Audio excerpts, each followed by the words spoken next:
एकदन्ताय विद्महे वक्रतुण्डाय धीमहि तन्नो दन्ती प्रचोदयात्। ओम श्री गणेशाय नमः।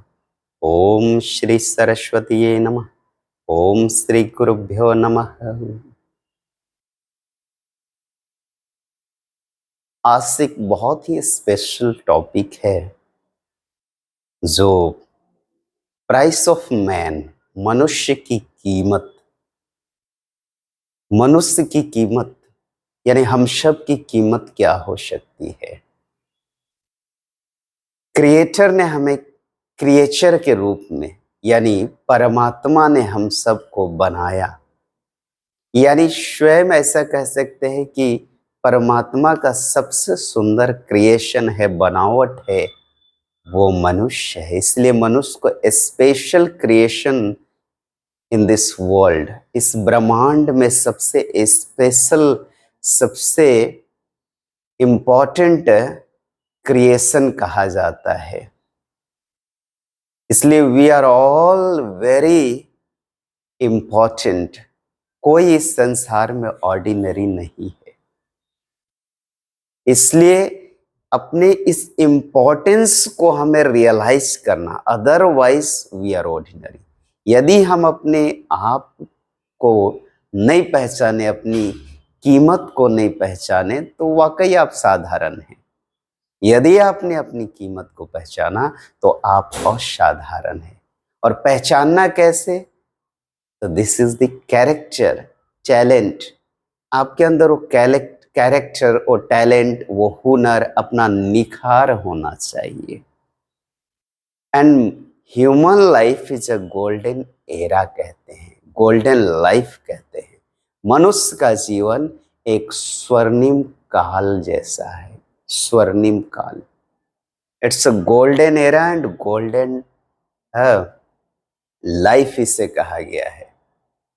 क्योंकि जितने क्रिएशन है इन दिस वर्ल्ड, इस ब्रह्मांड में, इस संसार में, जितने ईश्वर का बनावट है, रचना है, वो कहीं ना कहीं बहुत ही मनुष्य के कंपैरिजन में नहीं हो सकता है। इसलिए वी आर वेरी स्पेशल। हम सब बहुत ही स्पेशल हैं। इसलिए अपनी स्पेशल क्रिएशन का हाउ टू यूज, कैसे हम सदुपयोग करें, उपयोग करें, ये हमें आना चाहिए। क्योंकि this is the chance, human life is a chance and this is the golden chance. ये स्वर्णिम चांस है हम सबका। पता नहीं फिर मिले या ना मिले, पता नहीं कोई अगले जन्म में गधा, बकरी, हाथी, घोड़ा में जन्म ले ले। आप देख सकते हैं no, there is no comparison between human life and other life. ऐसे ही एक बच्चे ने अपने पिता से एक प्रश्न किया, पिताजी, मनुष्य का क्या कीमत हो सकता है? What is price of man? What is price of human life? पिताजी बहुत ही गंभीर प्रश्न को देखते हुए कुछ समय के लिए चिंतन किया। फिर उन्होंने ठीक है इस बात को, फिर बच्चे ने कहा, पिताजी, हमारे जीवन का, मनुष्य के जीवन का क्या कीमत हो सकता है? फिर दूसरी बार अगेन रिपीटेशन ऑफ क्वेश्चन को देखते हुए उन्हें आंसर देनी पड़ी, उत्तर देनी पड़ी पिताजी को। और वो इस तरह से दिए कि बच्चे को कैसे समझाएं। तो उन्होंने बच्चे को कहा कि बेटा, उनका दुकान था, एक लोहे के दुकानदार थे, व्यवसायी थे वो। बोले, बेटा, एक लोहे का रड लेके आओ। बच्चा एक लोहे का रड लेके आया। फिर उन्होंने पूछा, अच्छा बताओ इसकी कीमत क्या हो सकती है? What is price of this iron rod? बच्चे ने कहा, यही 200 के आसपास, 200 के करीब होगी इसकी कीमत। फिर पिता ने कहा, अच्छा ये बताओ, इसका मैं बहुत सारा कील बना दूं, कांटी, कील, जो ठोक हम दीवारों में बहुत सारे यूज में आते। विदाउट कील की तो आजकल काम ही नहीं हो पाती। इसका यदि मैं इस रड का, बड़ा सा रड का कील बना दूं बहुत सारा, तो इसकी क्या कीमत होगी? बच्चा ने थोड़ा काउंट करते हुए माइंड में, मे बी 1000 रुपीज, 1000 रुपया के आसपास इसकी होगी। तो 5 गुना, 5 टाइम्स, 5 गुना उसकी कीमत बढ़ गई उस आयरन रड की। 200 से 1000 हो गई और कील बन गया। फिर पिता ने कहा, अच्छा ये बताओ, मैं इस रड का घड़ी बनाने वाली, घड़ी जो हम लोग यूज करते, वॉच, रिस्ट वॉच या कोई वॉच, वॉल वॉच, यदि मैं उसका स्प्रिंग बना दूं इसका, इस रड से, तो इसकी कीमत क्या होगी? बच्चे ने कहा, बहुत ज्यादा कीमत होगी इसकी। तो जितना हम मंथन करेंगे अपने कैरेक्टर का, उतना ही हमारा निखार होता है। उस रड का रिंग बना दे तो उसे हो सकता है 10,000, 20,000, 50,000 की भी उसकी प्राइस हो जाएगी। तो जन्म लेने से नहीं, निखारने से होता है। क्योंकि हम सब के ऊपर, हम सब के अंदर अनंतेश्वर, योगेश्वर, सिद्धेश्वर, महेश्वर, ईश्वर ही है। क्योंकि ईश्वर ने, आप देखे वेद में भी उन्होंने कही है कि मैं ब्रह्मांड का रचना करके ब्रह्मांड का स्वरूप ले लिया हूं। अब ब्रह्मांड में जितने क्रिएचर हैं, जितने जीव जंतु स्पेसीज, जितने योनि हैं, उन सब का रूप ईश्वर ही तो है। ठीक उसी तरह जैसे दूध से दही, दूध 24 घंटा में ही खराब हो जाती है, फट जाती है, उसका हम दही बना ले, कर्ड बना ले, योगर्ट बना ले, तो उसकी लाइफ बढ़ जाती है। उस दही का हम मक्खन बना ले तो उसकी और लाइफ बन जाती है। उसका हम घी बना ले तो उसकी और भी लाइफ बढ़ जाती है।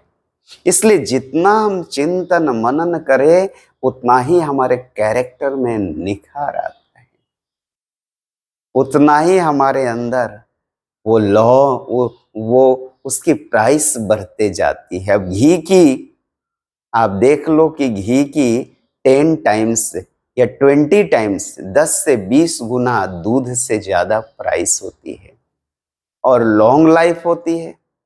दूध 24 घंटा तो घी 6 महीना तक चलती है, 6 month, 3 month, 4 month, 5 month, 6 month.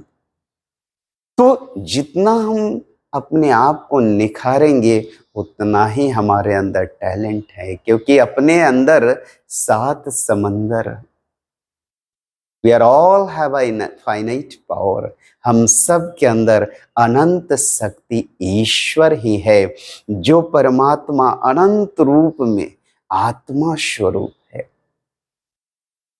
इसलिए हमें जितना हो सके निखारने की कोशिश, जागने की कोशिश करनी चाहिए। We are all have everything, हम सब के अंदर सब कुछ है, सब कुछ है। Everything is within our self. जो चाहिए वो हमें मिल सकता है, यदि हम थोड़ा थोड़ा जागने की कोशिश करें। इसलिए मैं, लोगों को अच्छा लगे या ना लगे, इसलिए मैं कहता, जो जागा वो जगन्नाथ का स्वरूप, वो जगन्नाथ का दर्शन कर लेता है। जो नहीं जागा वो नहीं। इसलिए जागना ही शिवा है, नहीं जागना जीवा है। शिव और जीव की इतनी सी फर्क है, जो जागा वो शिव, जो न जागा वो जीव।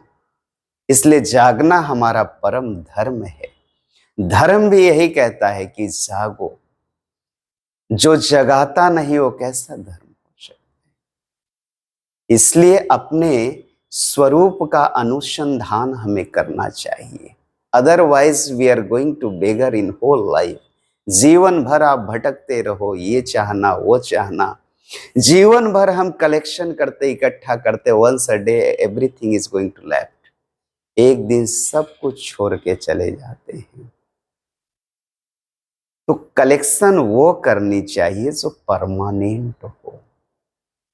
No one is living in this world permanent.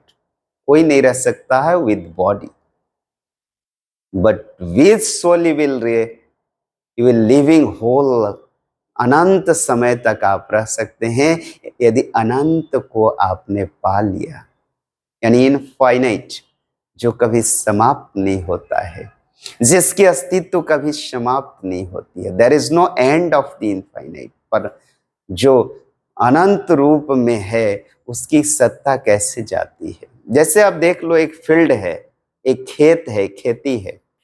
There are so many types of crops, यानी बहुत सारे प्रकार के उसमें हम क्रॉप्स लगाते हैं। कभी चावल लगाया, कहीं कभी गेहूं लगाया, paddy, rice, there so many, कभी वेजिटेबल लगा दिया, कभी उसमें दाल लगा लिया।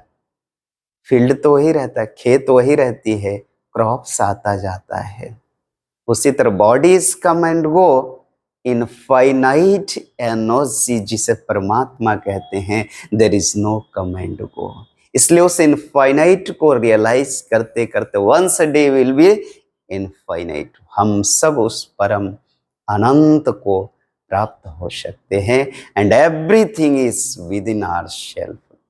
मैं नहीं कह रहा, अनंत ऋषि मुनि मनीषी खोसी रिसर्चर्स, जो ऋषि थे, संत थे, उनकी वाणी कह रहा हूं।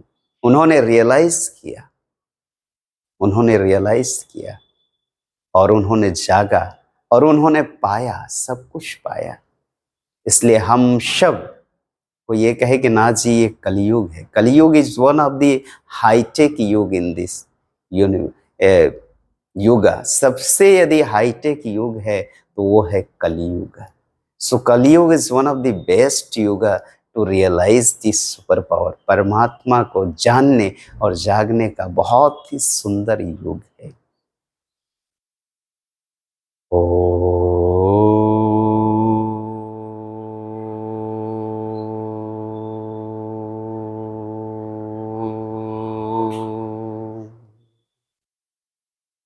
सर्वे भवन्तु सुखिनः, सर्वे सन्तु निरामयः, सर्वे भद्राणि पश्यन्तु, मा कश्चित् दुःख भाग् भवेत्। हे पूरन परमात्मा, हम सब तेरी आत्मा, विश्व बने धर्मात्मा, पापों का हो खात्मा। हरि ही ओम। शांति ही, शांति ही, शांति ही।